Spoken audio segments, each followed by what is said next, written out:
आखिर क्यों पिछड़ी ममता बनर्जी? बीजेपी ने ऐसा क्या किया कि वो पश्चिम बंगाल में सरकार बनाने के करीब है? दोस्तों, एक पत्रकार की बहुत बड़ी जिम्मेदारी होती है आपको अपनी विचारधारा, हम क्या चाहते हैं, क्या देखना चाहते हैं, उससे अलहदा वो बताना जो सच होता है।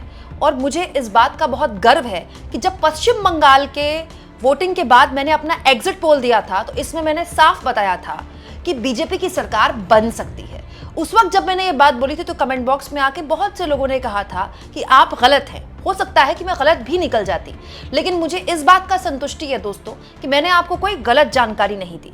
तो ऐसा क्या हुआ दोस्तों ग्राउंड पर जो मैंने महसूस कर लिया था, मैंने आपको बता दिया था, लेकिन ममता बनर्जी महसूस नहीं कर पाई? और उससे भी बड़ा सवाल, क्या वाकई में ये ममता बनर्जी की हार है या फिर ये बीजेपी प्लस चुनाव आयोग की जीत है? सब कुछ मैं आपको इस वीडियो में तफसील से बताने वाली हूं। लेकिन अब इस बात में कोई शक नहीं रह गया है कि बड़े आराम से बीजेपी सरकार बनाने के करीब है। हालांकि शुरुआती रुझानों का जो आंकड़ा है वो भी आपके सामने में रख देती हूं। बीजेपी रुझानों में 171 सीटों पर आगे चल रही है और टीएमसी अब तक 3 डिजिट को पार भी नहीं कर पाई है, 83। जिस वक्त मैं वीडियो रिकॉर्ड कर रही हूं दोस्तों, उस वक्त बीजीपीएम को 1, एजेयूपी को 1, सीपीआईएम को 1 और एआईएसएफ को 1, यानी कि इस आंकड़े के हिसाब से फिलहाल टीएमसी की सत्ता में वापसी बिल्कुल नामुमकिन दिखाई दे रही है। दोस्तों, ये आंकड़े शाम तक बदल जाएंगे, लेकिन ऐसा नहीं लगता इन आंकड़ों को देखकर कि बहुत बड़ा कोई उलटफेर हो जाए और टीएमसी जो है वो सीधे बहुमत के आंकड़े से करीब पहुंच जाए या उसको भी पार पा ले, क्योंकि अब आधा दिन निकल चुका है। हमको इन्हीं आंकड़ों पर चर्चा करनी चाहिए। तो दोस्तों, इसमें कोई दो राय नहीं कि ये जो चुनाव ममता बनर्जी हारती हुई दिखाई दे रही है, उनकी पार्टी हारती हुई दिखाई दे रही है। ये हार भले ही अकेले ममता बनर्जी की हो, लेकिन ये जीत अकेले बीजेपी की नहीं है। दोस्तों, इस बात के लिए बंगाल का चुनाव हमेशा के लिए याद रखा जाएगा कि 27 लाख लोगों का नाम विचाराधीन कर दिया गया। उनका नाम इसलिए नहीं काटा गया कि वो बांग्लादेशी थे, उनका नाम इसलिए काट दिया गया क्योंकि दोस्तों चुनाव आयोग उनका नाम ठीक टाइम पर ऐड नहीं कर पाया। हो सकता है कि अगले चुनाव में वो 27 लाख लोग वोट दे दें, लेकिन ये बहुत ही शर्मनाक और सोचने वाली बात है कि 27 लाख लोगों को जानकर, सोचकर, समझकर इस पूरे चुनाव से बाहर कर दिया गया, बिना उनको ये मौका दिए कि क्या वो वोट करने के अधिकारी हैं भी कि नहीं है। दूसरा, खुलेआम इस चुनाव में जिस तरह के बयान दिए गए, शुभेंदु अधिकारी खुलेआम हिंदू मुस्लिम भाई भाई की जगह हिंदू हिंदू भाई भाई के नारे लगा रहे थे। खुला सांप्रदायिक चुनाव था। आप देखिए, 2 चुनाव खास तौर पर असम और पश्चिम बंगाल खुलेआम सांप्रदायिक बयान दिए जा रहे थे। प्रधानमंत्री अमित शाह, हेमंत बिस्वा शर्मा, शुभेंदु अधिकारी, अपने अपने राज्य के बीजेपी के नेता और केंद्र के सबसे बड़े बीजेपी के नेता खुलेआम हिंदुओं की लामबंदी की बात बोल रहे थे और चुनाव आयोग मूक दर्शक बना रहा और ये अब एक पैटर्न बन गया है। लेकिन उससे भी बड़ा सवाल ये है दोस्तों कि ममता बनर्जी ये क्यों नहीं समझ पाई? देखिए दोस्तों, 100% कुछ नहीं होता है, लेकिन जो हमें समझ में आ रहा है उससे एक बात समझ में आती है कि अब बीजेपी का एक खास नैरेटिव है। मैंने भी बंगाल जाकर ये समझा है कि वो एक तरीके से चुनाव लड़ती है। समझिए, हर जगह उसका पैटर्न सेम है, राज्य बदल जाता है लेकिन पैटर्न सेम रहता है। पूरा चुनाव उसका हिंदुत्व के इर्द गिर्द होता है। सारे बड़े नेता एग्रेसिव हिंदुत्व की बयानबाजी करते हैं, घुसपैठिए और जिस तरह की भाषण पीएम दे देते हैं, तमाम नेता देते हैं। उसके अलावा उस नैरेटिव के जरिए एक कोशिश होती है बताने की कि जो विपक्ष की पार्टी है, चाहे वो कोई भी हो, चाहे ममता बनर्जी हो या कांग्रेस हो, वो हिंदू विरोधी हैं। तो होता क्या है कि जो हिंदू वाला वोटर है, जो हिंदू वोटर है, वो कई बार बीजेपी से नाराज होता है तो भी बीजेपी को वोट देता है, बीजेपी से बहुत खुश नहीं होता तो भी देता है, क्योंकि बात यहां पर बीजेपी को वोट देने की नहीं है। एक सवाल लोगों के मन में इस नैरेटिव से पैदा किया गया है कि अगर बीजेपी को वोट नहीं देंगे तो धर्म के साथ धोखा थोड़ी करेंगे। बीजेपी ने धर्म को इतना ज्यादा मेन स्ट्रीम पे उसका इस्तेमाल कर दिया, इतना ज्यादा पोलराइज कर दिया है चुनाव को, किसी भी राज्य के चुनाव को, कि बीजेपी से नाराज वोटर भी बीजेपी को जाके वोट देता है क्योंकि उसको ये लगता है कि ये तो हिंदू विरोधी है दूसरे। दोस्तों, ये पिछले 12 सालों से लगातार किया गया है, बंगाल में लगातार किया गया है, देश भर में किया जा रहा है। हालांकि जहां तक बंगाल की बात है दोस्तों, तो ममता बनर्जी 15 साल से मुख्यमंत्री हैं। आप सोचिए, कोई राज्य में 15 साल आपकी सरकार हो और आपके पास बीजेपी नहीं है, आपके पास मीडिया है, आपको मीडिया से लड़ना है, आपको चुनाव आयोग से लड़ना है, आपको कोर्ट कचहरी के चक्कर अलग लगाने हैं, आपको एसआईआर जैसी चीजों से लड़ना है, उसके बाद आपको अपना नैरेटिव बनाना है, आपका अपना पूरा एंटी इनकम्बेंसी तो होती है, 15 साल इज ह्यूज। 15 साल पे दोबारा से उसी राज्य में सरकार बन सकती है जहां पर बीजेपी हो, क्योंकि बीजेपी के पास उसकी मीडिया है, उसका नैरेटिव है। तो ममता बनर्जी 15 साल एक राज्य की मुख्यमंत्री रही हैं, एक एंटी इनकम्बेंसी तो उनको झेलनी ही पड़ेगी। और मैंने बोला भी था अपनी वीडियो में, जब मैंने एग्जिट पोल का वीडियो बनाया था, कि इसमें कोई दो राय नहीं कि गुस्सा है। और दोस्तों उस गुस्से को कॉम्प्लीमेंट कर दिया बीजेपी ने, ऐड ऑन कर दिया उसमें हिंदुत्व का तड़का लगाकर।